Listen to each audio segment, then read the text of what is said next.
Koundé. Place à présent à l'invité culture de la semaine. Invité culture de cette semaine, c'est un prodige de la culture que je reçois cet après-midi dans le cadre du journal La Culture.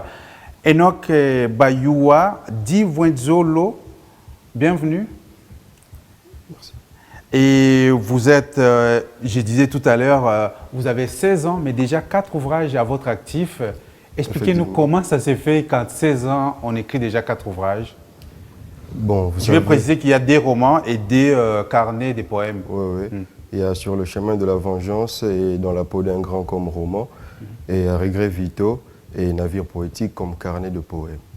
À 16 ans, on écrit 4. Comment on arrive à écrire 4 livres à 16 ans? On commence quand? Bon, vous savez, c'est un talent, et lequel talent est inné, donc voilà. C'est ma passion, l'écrit c'est ma passion, donc c'est quelque chose d'habitude, je le fais chaque fois. J'ai commencé à écrire à 13 ans Sur le chemin de la vengeance, alors que j'étais encore en 3e littéraire. C'était un roman, hein? Effectivement. Ouais. Je lisais. Je m'étais inspiré de plusieurs livres avant de commencer à écrire Sur le chemin de la vengeance, notamment du livre de Évariste Toumba-Bakulundé, Paix à son âme, le journal de Clara, je cite.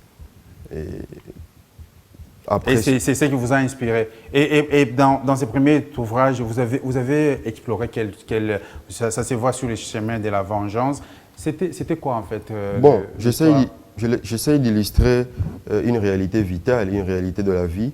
Je parle d'une certaine vengeance, mais une vengeance qui ne se matérialise vraiment pas. J'ai juste essayé d'illustrer ce que je vois dans les communs de mortels. L'histoire parle d'un monsieur qui avait 2 petits frères, qui du reste ne l'aimait pas à cause de sa fortune. Et ces 2 petits frères conspirèrent contre lui pour le tuer, lui et son fils, pour hériter de sa fortune. Malheureusement, le fils et le père morts reviendront sous forme de la réincarnation pour se venger en quelque sorte, mais malheureusement, ils ne se vengeront pas enfin. Ils vont changer d'option. C'est pour cela que j'ai intitulé le roman Sur le chemin de la vengeance. Et je vois les deuxièmes ouvrages, vous avez directement retombé sur un carnet de poèmes, Navire poétique. C'est quoi en fait que vous avez exploré ici comme sujet poétique? Qu'est-ce qui vous a inspiré pour écrire cet ouvrage? Bon, vous savez, quand j'étais en train de conceptualiser Sur le chemin de la vengeance, j'étais en train d'écrire certains poèmes. Comme ça me venait certaines inspirations, j'écrivais des poèmes. Et un jour, je me suis dit, pourquoi ne pas collecter tous les poèmes que j'ai conceptualisés et en faire une œuvre, un ouvrage poétique? Et c'est pour cela, quand j'ai collecté ces poèmes, et j'ai aussi rajouté certains poèmes, étant donné que chaque poème avait sa nature, je me suis dit, l'intitulé qui était venu était Navire poétique. Pourquoi navire? Parce que dans un navire, un adulte peut y accéder, un bébé peut y accéder, un jeune peut y accéder. C'est l'endroit où tout le monde peut se retrouver. Voilà, tout le monde peut y entrer. Et juste après, vous avez publié Dans la peau d'un grand. Ça, vous vous considérez déjà comme un grand. C'était cette année, en fait, en mars 2019, que vous avez sorti cet ouvrage. Bon, Dans la peau d'un grand, c'est à l'occasion des élections présidentielles. J'ai postulé à l'école, à l'Institut Bobo Koli, comme président des élèves. Comme président des élèves. Vous avez gagné? Non, malheureusement, j'ai perdu. Un bon perdant, vous avez accepté la défaite? J'ai accepté la défaite et j'ai accepté de travailler avec celle qui avait gagné, c'était une fille.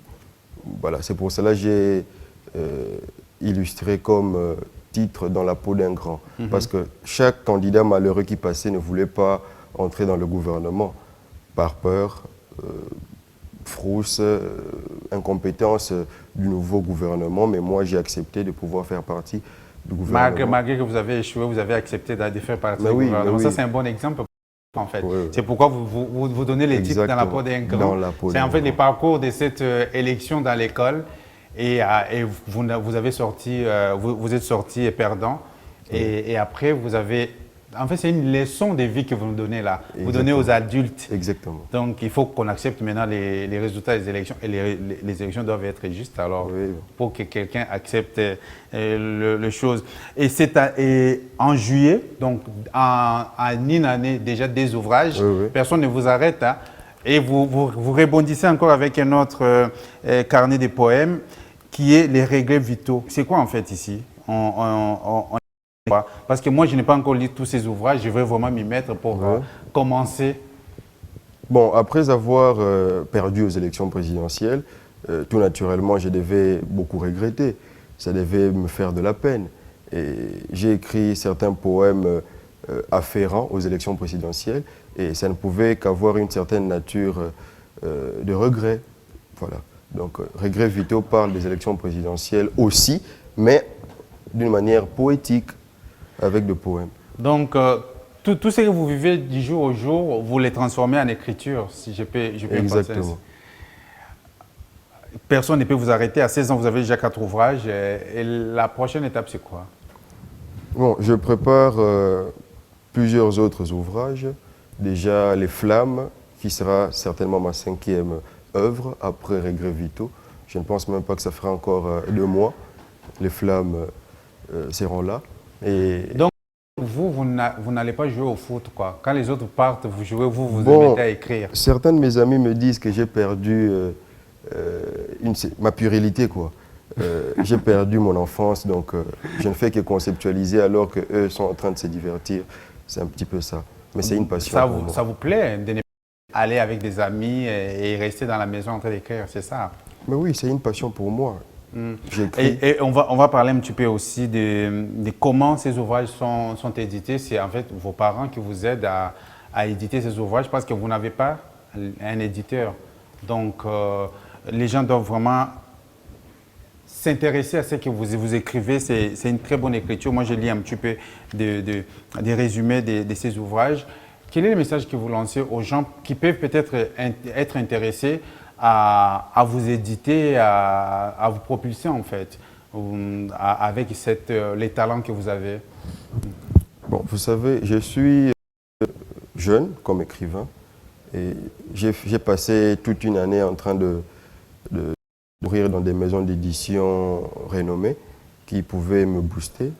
Malheureusement, je ne faisais que suivre et malheureusement, ils n'ont pas honoré ma demande. Alors, j'étais lassé par la suite. Je me suis dit, je peux me booster de moi-même, spontanément comme ça, petit à petit. Mais quand j'étais allé à Mediaspol, si je me souviens très bien,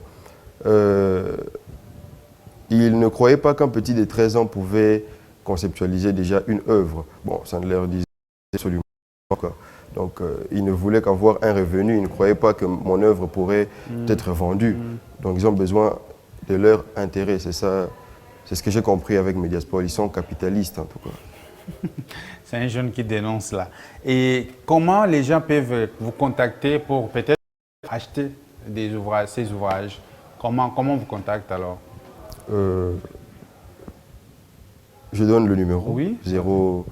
089 12 57 223. Enoch Bayua Dimvoezolo. Divonzolo, merci beaucoup d'être passé sur B1. C'est moi qui vous remercie. Retenez bien son nom, Enoch Bayua Dimvoezolo, jeune écrivain, à 16 ans, il n'a pas encore son bac et il a déjà 4 ouvrages à son actif, des romans et 2 carnets de poèmes. C'était l'invité culture de la semaine.